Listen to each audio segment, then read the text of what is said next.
देखिए, हम लोग आज तक 60,27,000 करीब दे चुके हैं।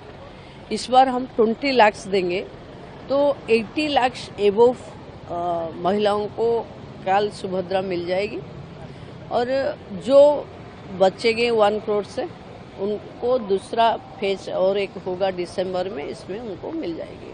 कुछ लोगों का एप्लीकेशन कैंसिल हुआ था, उस पे क्या? देखिए, 2,67,000 का एप्लीकेशन रिजेक्ट हुआ था। ये रिजेक्ट एप्लीकेशन को रीवेरिफिकेशन करने के लिए मंत्रिपरिषद में बात हुई थी। इस आधार पे ब्लॉक में वो एप्लीकेशन पहुंच गई है। 22% इसमें जो सहज थी, थोड़ी सी गलती थी, वो वेरिफिकेशन हो गई है। उन लोगों को सुभद्रा 26 में मिल जाएगी, लेकिन ज़्यादातर लोगों का जो कंप्लेन थी वो उनका लैंड का वेरिफिकेशन करना है, इसलिए उन लोगों को सब दिसंबर में मिलेगा। I'd like to thank the voters of Mumba Devi for giving me 40,150 votes, which has been the highest any candidate from Shiv Sena BJP has ever got. Having said that, for those people who didn't vote also, I would want to say please do consider voting for progress and development, because we have seen the kind of disservice that has happened to the constituency in 15 years. I hope that here on it will be a progressive good governance. The kind of victory the Mahayuti has seen in Maharashtra shows you it is a tsunami of politics of performance. People who have performed and delivered on ground, Eknath Shinde ji, Devendra Fadnavis and Ajit Pawar have the absolute chemistry of working towards a Viksit Maharashtra, and in that sense I think this is history which has been created. The strike rate of the BJP, the Shiv Sena have been close to 70-80%, which is phenomenal, as has been that of Ajit Pawar, and I'm sure that in the days to come it will be only a developmental agenda. जनपद संबल में आज माननीय न्यायालय के आदेशानुसार एक जामा मस्जिद है, उसके सर्वे का आदेश हुआ था। तय समय के अनुसार सभी सर्वे करने के लिए जो लोग कोर्ट कमिश्नर हैं, डीएम साहब हैं, मेरे स्वयं द्वारा और बाकी अन्य फोर्स हैं, वो समय पे मौजूद थी। कुछ लोगों द्वारा उस सर्वे का विरोध करने के लिए लोगों को इकट्ठा किया गया और इकट्ठा करने के बाद में उन्होंने सर्वे जब चल रहा था उस समय उन्होंने पुलिस पर पत्थरबाजी करना शुरू किया। पुलिस ने उसका जवाब दिया है और उन लोगों द्वारा कुछ पुलिस के सब इंस्पेक्टर्स हैं और उनकी गाड़ियां जो जामा मस्जिद के परिसर के पास में खड़ी थी उनमें आग भी लगाई गई है। उसकी वजह से कुछ प्रॉपर्टी है उसको हानि भी हुई है, लेकिन वर्तमान में जो कानून व्यवस्था है वो कंट्रोल में है। सभी जगह शांति व्यवस्था व्याप्त है, ड्यूटियां लगाई जा रही हैं फिर से, और ये बताना भी उल्लेखनीय है कि सर्वे जो था कोर्ट के द्वारा मैंडेटेड था वो सकुशल संपन्न हो गया है। Thank you. ये पुलिस की सरकारी गाड़ियां नहीं है, पुलिस के सब इंस्पेक्टर्स की प्राइवेट व्हीकल है जिनकी कार्स हैं, लेकिन ये बताना जरूरी है कि उससे 10 से 15 मीटर दूरी पे इन लोगों की अपनी जो प्रॉपर्टी, अपनी जो गाड़ियां हैं उनको इन्होंने आग नहीं लगाया, लेकिन जिन गाड़ियों पर पुलिस लिखा था उन गाड़ियों पे आग लगाया। ये दर्शाता है कि इन लोगों द्वारा टारगेटेड तरीके से कोई हुड़दंगी भीड़ ना होके एक टारगेटेड तरीके से पुलिस और प्रशासन को है वो चैलेंज करने का काम किया। इन लोगों के खिलाफ एनएसए की कार्रवाई है वो अमल में लाई जाएगी। ड्रोन से वीडियोग्राफी कराई गई है और मोबाइल से भी वीडियोग्राफी इन सब लोगों की हुई है। सीसीटीवी कैमराज से भी कई सारी टीमें लगा के इन सब लोगों को आइडेंटिफाई किया जाएगा और इन सब लोगों के खिलाफ है कठोर से कठोर कार्रवाई अमल में लाई जाएगी। पथराव में कई पुलिसकर्मी घायल हुए हैं, उन सब लोगों का मेडिकल है वो करवाया जाएगा। 1-2 को अस्पताल भी भेजा गया है। अभी स्टॉक टेकिंग है वो लिया जाएगा, उसके बाद में आप सभी को अवगत कराया जाएगा। Thank you. उपद्रवी जो जिस समय पुलिस द्वारा उनको चेज किया गया था उन लोगों को हिरासत में लिया गया है और उन लोगों के पास से कई आपत्तिजनक इस तरीके की चीजें भी मिली हैं जिससे पुलिसकर्मी और हताहत हो सकते थे, और जो आगे की जो भी सूचना होगी मैं आपको समय पर अवगत कराऊंगा। जनता से यही अपील है कि जो भी व्यक्ति संबल का कानून व्यवस्था को हाथ में लेने का प्रयास करेगा, कठोर से कठोर कार्रवाई उसके खिलाफ अमल में लाई जाएगी। ये लोगों के उकसाने पे या फिर किसी मोटिव से पुलिस और इस तरीके के प्रशासन पे अगर कोई अटैक करेगा तो उसको बख्शा नहीं जाएगा। Thank you. कोर्ट के आदेश के बाद तो वहाँ पथराव देखा गया, हालांकि पुलिस ने कंट्रोल करने की कोशिश भी की। अब कहा गया डीजीपी की तरफ से कि अभी हम कंट्रोल कर रहे हैं उस सिचुएशन को। क्या ये जायज है कि अगर सर्वे होता है या उस टीम पर एक समुदाय को पत्थरबाजी या पथराव करना चाहिए, इससे आपको नहीं, जायज नाजायज ये सवाल तब तक जब तक पूरे फैक्ट्स आ जाएं। अभी मैंने उपचुनाव के दौरान यूपी पुलिस का चेहरा देखा, पूरी दुनिया ने देखा, सिर्फ मैंने नहीं, क्योंकि ये छवियां सरहद के पार भी जाती हैं कि आप रिवॉल्वर ताने लोगों को धमकी दे रहे हैं। तो उस पुलिस की अद्यतन स्थिति क्या है हम सब जानते हैं। बहरहाल फिर भी पूरी कोशिश होनी चाहिए कि शांति बरकरार रहे किसी भी कीमत पर, चाहे रूलिंग पार्टी हो या अपोजिशन हो। लेकिन यूपी पुलिस की मिरर इमेज अच्छी नहीं है। सर एक आखिरी सवाल, उद्धव ठाकरे शरद पवार जनता के न्यायालय में गए, वहां भी जनता ने देखिए, जिस तरह से सुप्रीम कोर्ट में न्याय नहीं मिला, न्याय खरीद लिया, उस तरह से वहां पैसा यंत्रणा पूरी तरह से जिस तरह से इस्तेमाल किया गया। लेकिन हम निराश नहीं है, हम लड़ने वाले लोग हैं, हम बाला साहब ठाकरे के शिवसैनिक हैं। बाला साहब ठाकरे साहब ने भी उनकी जिंदगी में ऐसे बहुत हार जीत देखी है। तो हमको कोई चुनाव हराया, हमने सत्ता गंवाई, उसके लिए हमको कोई दुख नहीं है, हम लड़ेंगे। और जो महाराष्ट्र के खिलाफ जो काम हो रहा है उसको विरोध करते रहेंगे। सर, महाराष्ट्र चुनाव का रिजल्ट इंडिया में काफी बेहतर जीत मिली, बहुत बेहतर जीत मिली है राष्ट्रीय जनतांत्रिक गठबंधन को। और माननीय प्रधानमंत्री आदरणीय नरेंद्र मोदी जी की विकास की गंगा, जो उनके भगीरथ प्रयास के कारण देश के गांव-गांव, घर-घर, जन-जन तक पहुंच रही है, उसका असर है। इस देश के लोगों ने माननीय प्रधानमंत्री जी के विकास में विश्वास जताया है। महाराष्ट्र में रिकॉर्ड तोड़ जीत हासिल की है भाजपा और एनडीए ने। और जितने भी उपचुनाव हैं उसमें देखे होंगे कि भारतीय जनता पार्टी ने अपार जीत हासिल की है। यानी कि माननीय प्रधानमंत्री जी के नेतृत्व में लोगों ने विश्वास जताया है। बिहार में चारों की चारों सीट एनडीए जीती है। प्रधानमंत्री जी के विकास की गंगा बिहार के मुख्यमंत्री श्रीमान नीतीश कुमार जी ने घर घर तक पहुंचाया है। लोगों ने बिहार में भी माननीय मोदी जी और माननीय नीतीश कुमार जी के कार्यों को काफी सराहा और उसमें विश्वास जताया और चारों की चारों सीट एनडीए जीती।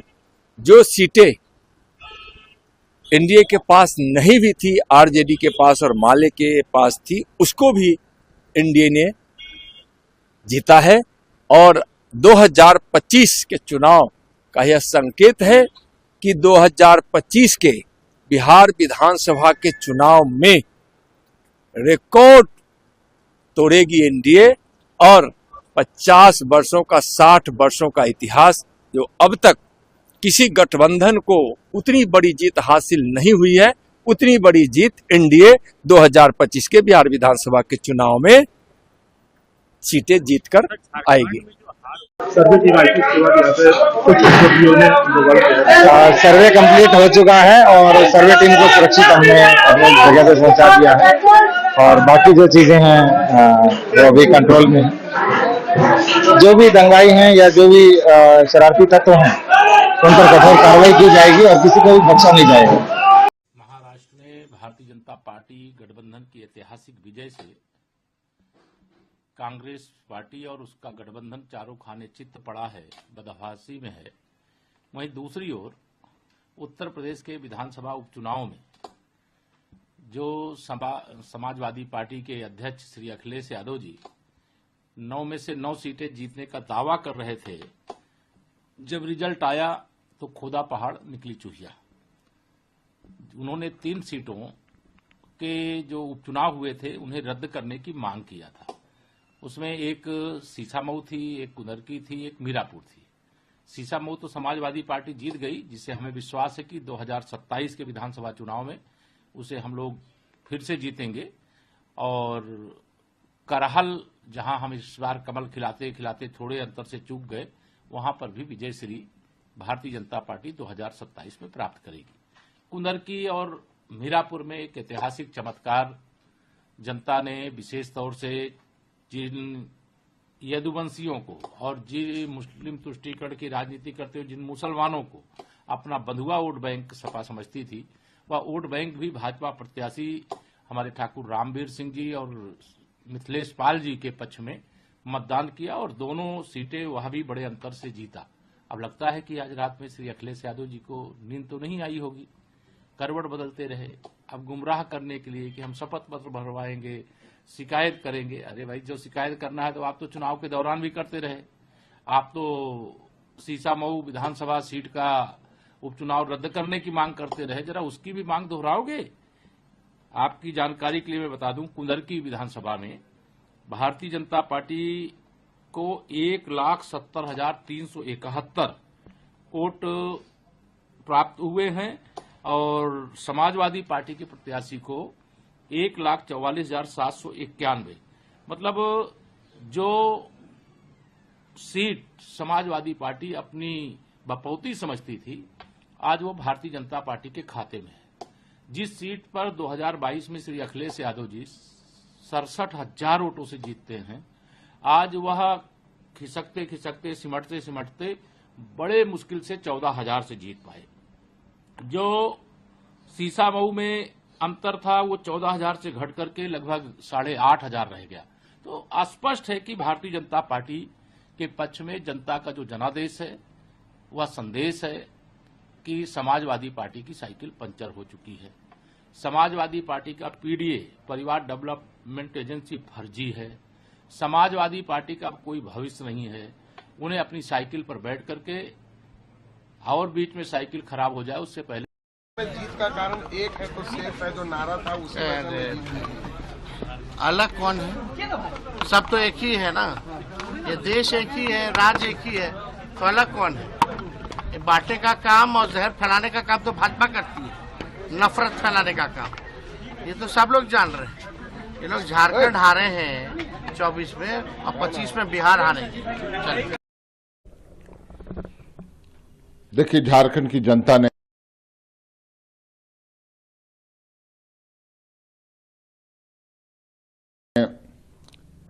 कल्पना सोरेन के उन आंसुओं का हिसाब चुकता कर दिया जो आंसू उनके गिरे थे। हेमंत सोरेन जी को बेवजह जेल भेजा गया, बेवजह।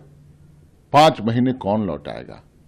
ये बातें गांव-गांव में गूंज रही थी और कल्पना सोरेन के आंसू भारी पड़ गए भारतीय जनता पार्टी को और इनके तानाशाही प्रवृत्ति ने और इनके वैसे नेता जो बड़बोले नेता थे आकर यहां अनर्गल बयानबाजी कर रहे थे।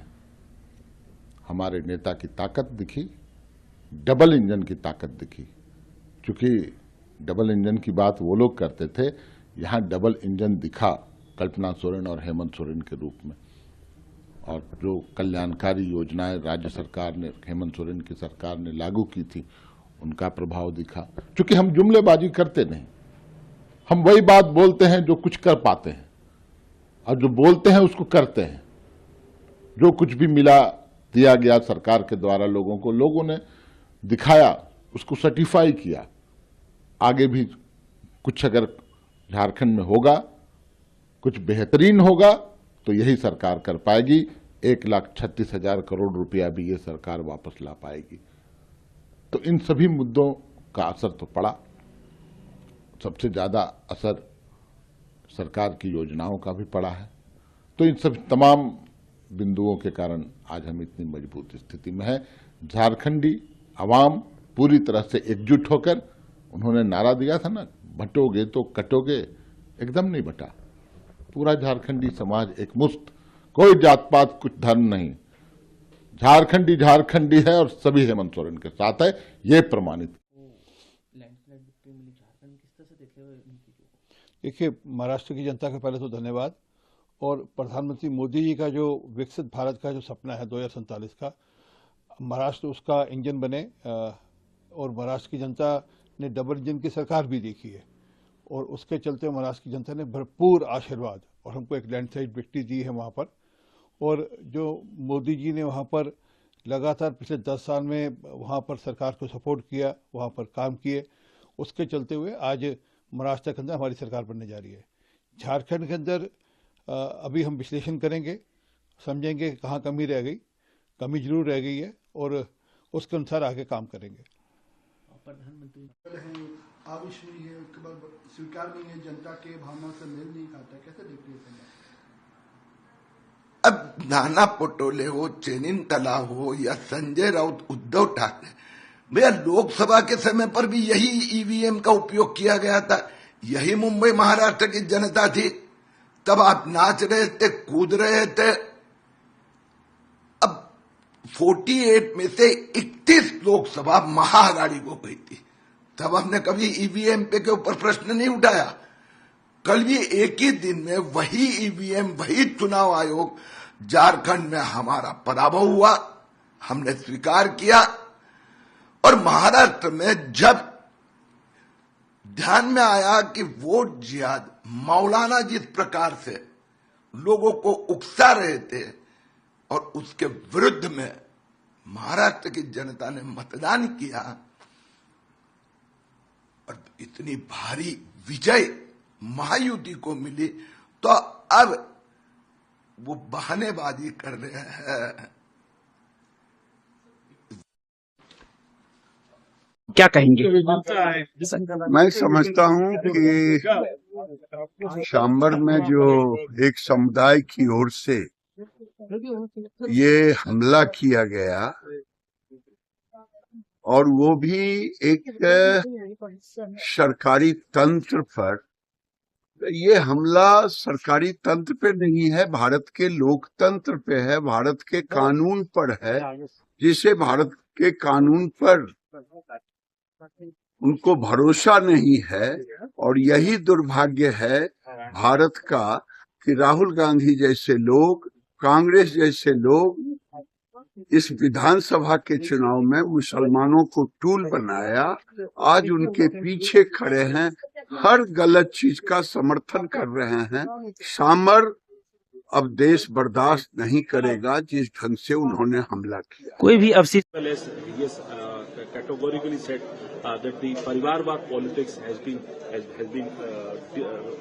derooted from the Maharashtra by the people of Maharashtra. Vibhin, these statements have been made by the Prime Minister in the context of the Maharashtra state elections. Then why did the JMM Congress RJD alliance win the Jharkhand election?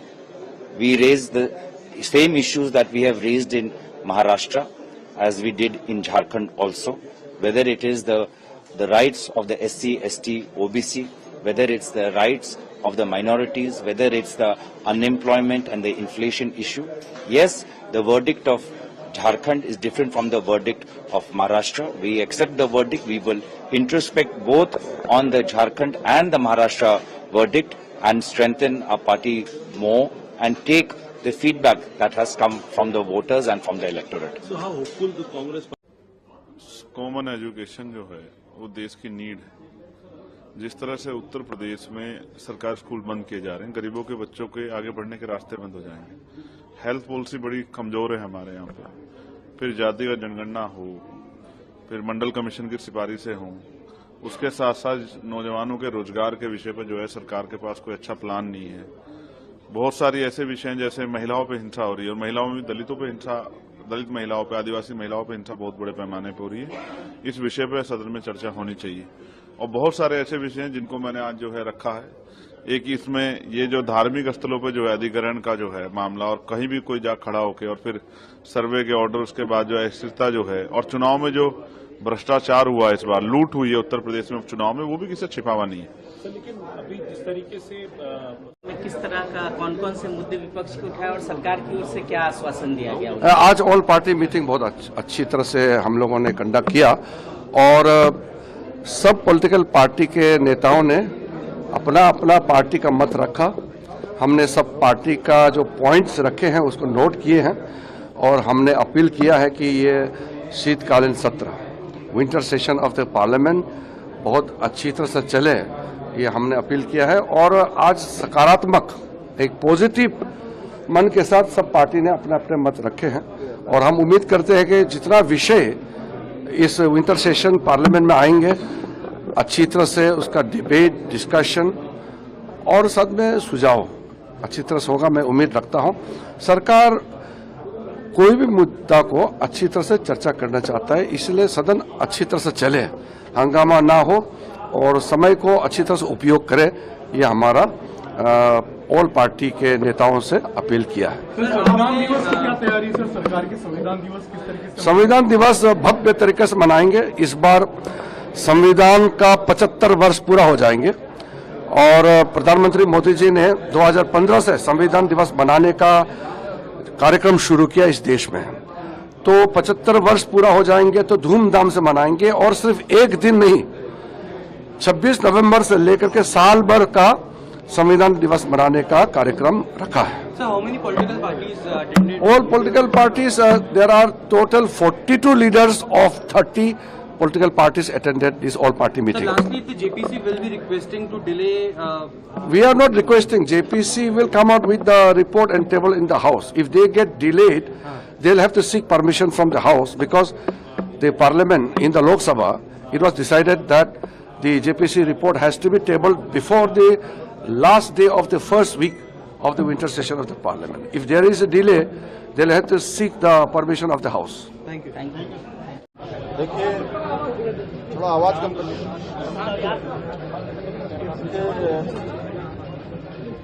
Ayodhya से 59 car सेवकों को लेकर, राम भक्तों को लेकर Sabarmati express में जो यात्रा कर रहे थे, गोधरा स्टेशन पर उस पर आग लगा दी जाती है और 59 राम भक्त असमय ही काल के गाल में समा जाते हैं, अपनी जान गंवाते हैं। इस पूरे मामले में पड़ताल कम हुई और राजनीति ज्यादा हुई। जो सही बात थी वो सामने नहीं आई और इस पर कई प्रकार के अलग अलग लोगों ने अलग अलग प्रकार से उसकी व्याख्या करी। लेकिन अब हमारे एकता कपूर जी ने और विक्रांत मैसी जी ने, इन सब पूरी टीम ने उस सच्चाई को देश के सामने लाया है कि वास्तव में घटना क्या थी। और अर्बन नक्सल जो मीडिया है, उस मीडिया ने किस प्रकार से एक जो घटना थी उसको झूठ के रूप में प्रचारित किया गया, उसको अन्य मोड़ दिया गया। मैं बधाई देना चाहता हूं एकता कपूर जी की, हमारे विक्रांत मैसी जी को, जिन्होंने बहुत शानदार काम करके पूरे देश के सामने सच्चाई लाने का काम किया है। निश्चित रूप से ये फिल्म सभी को देखनी चाहिए, ये रिपोर्ट सबको देखनी चाहिए, जिससे कि पूरे देश के सामने सच आए। और मैं आज इसको देखने के बाद, साबरमती रिपोर्ट को, जिस प्रकार से 59 राम भक्तों को जिंदा वहां जलाया गया, ये फिल्म पूरे देश के अंदर और हमारे प्रदेश के अंदर विशेषकर हर किसी को देखनी चाहिए। इसके लिए हम इसको टैक्स फ्री भी करेंगे। मन की बात के अंदर आज प्रधानमंत्री जी ने 116वें कार्यक्रम में स्वच्छता के ऊपर, देश की तरक्की के ऊपर, देश के करोड़ों की सर्विसेज के ऊपर बहुत अच्छी अच्छी बातें की। प्रधानमंत्री जी ने कैसे इतिहास का संग्रह करना, कैसे विश्व के अंदर आज भारतीय एक शान से जी रहा है, शान से आगे बढ़ रहा है और पूरे विश्व के अंदर भारत के डीएनए को कितनी कदर मिल रही है कि आज कई देशों के अंदर सरकारें भारत का डीएनए का बेटा बेटी चला रही।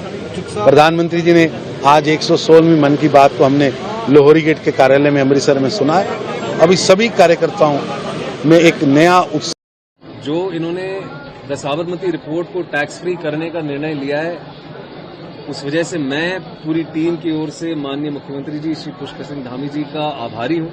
बहुत बहुत धन्यवाद sir, thank you so much. और जैसे कि हमारी इच्छा थी, जब से हमने ये फिल्म बनाई और पहले दिन से हम जब प्रचार से निकले हैं, तब से कह रहे हैं कि देश के सभी लोगों को ये फिल्म देखनी चाहिए। इसको बनाने की एक बहुत बड़ी वजह ये भी थी कि 22 वर्ष पहले ये दुर्घटना बीती थी गोधरा में। एक पूरी जनरेशन है जिनको इस विषय के बारे में कुछ पता नहीं है। तो अब जैसे फिल्म टैक्स फ्री हुई है, माननीय मुख्यमंत्री जी ने की है, तो मैं चाहता हूं कि उत्तराखंड की जनता जो है वो आए, भारी मात्रा में आए और फिल्म देखें और लोगों को बताएं कि इस फिल्म को के बारे में उनको क्या लगता है। बहुत बहुत धन्यवाद। देखिए, मैंने जितना पीला बालू का घाट का डिस्ट्रिक्ट है, कल हेलीकॉप्टर से विभाग के प्रधान सचिव, डायरेक्टर, पथ निर्माण विभाग के भी SCS को लिए हैं कि जाम का प्रॉब्लम दूर करें, अवैध खनन को रोकें और इस तरह से जो बालू माफियाओं का साम्राज्य है उसको ध्वस्त करें। आज उसका परिणाम है कि 3000 ट्रक के लगभग बालू हमने रात में 2:30 बजे रात में सर्जिकल स्ट्राइक कर करके जब्त भी किया है। कई ट्रक और ट्रैक्टर भी पकड़ाया है, लोग भी पकड़ाए हैं और पूरी तरह से अवैध बालू हर हाल में बंद करेंगे। ओवरलोडिंग लगभग ट्रक पर समाप्त है, ट्रैक्टर पर चल रहा है और जिस थाना क्षेत्र के अंदर ये खेल हो रहा है उस थाना क्षेत्र की जिम्मेवारी भी तय होगी। और पुलिस पदाधिकारी, हमने सभी जिले के DM इसके ऑथराइज पर्सन हैं और जिलाधिकारी से भी कहे हैं, SP से भी कहे हैं कि आप अवैध बालू का जिस थाना क्षेत्र के अंतर्गत आता उसकी जिम्मेवारी तय करें। और मैं एक चीज और बता दूं कि कुछ लोगों को मैं साफ शब्दों में कहता हूं कि अवैध बालू खनन करने वाले न किसी जात के हैं न किसी पार्टी के हैं, ये बिहार के दुश्मन हैं, बिहार के राजस्व को लूटते हैं, बिहार के विकास को लूटते हैं। और ऐसे लोगों पर सबका बिहारी योद्धा जो सहयोग कर रहा है, जो इन्फॉर्मेशन दे रहा है, ट्रक पर 10 लाख का, ट्रैक्टर पर 5 लाख का और ट्रक पकड़वाने वाले को 10,000 और ट्रैक्टर पकड़वाने वाले को 5,000 का हम इनाम भी दे रहे हैं। और इस तरह के लोग पूरी, और एक चीज बता दें, कल हमने हेलीकॉप्टर से जो दौरा किया, जो बंदोबस्त हो गई है वहां तो ठीक है, लेकिन जहां बंदोबस्ती नहीं हुआ है या संचालित नहीं हुआ है, मैंने अपने खनन विभाग के पदाधिकारी को और वहां के थाना को जिम्मेवारी दिया है कि आपके देख रेख में वो घाट सुरक्षित रहे। इस बार बालू बहुत ज्यादा आया है और अवैध बालू का खनन होता है तो विभाग के पदाधिकारी और थाना के पदाधिकारी पर कार्रवाई होगी कि जिसकी बंदोबस्तधारी नहीं हुआ है उससे अवैध खनन इन लोगों के बिना मेल के या सहमति के नहीं हो पाता है। और गांव के लोग जो अवैध खनन में पूरी गिरोह बना करके लगते हैं, मैं उनसे भी आग्रह करेंगे कि आप इस तरह से गलत बलवा मत करें, अवैध लोगों को रोकें, क्योंकि वो आपकी विकास की संपत्ति है, वह रोजगार का अवसर देगा। बंदोबस्तधारी आए, विभाग खुल करके बंदोबस्त करने के लिए तैयार बैठी है। बड़े घाट है उसको छोटे घाट में भी हम लोग परिणित करेंगे, लेकिन अधिकतर घाट की बंदोबस्ती हो, नीलामी हो, ये DM सुनिश्चित करे। और नहीं नीलामी होती है तो जिलाधिकारी, खनन पदाधिकारी की जिम्मेवारी है कि कैसे राजस्व बढ़े और कैसे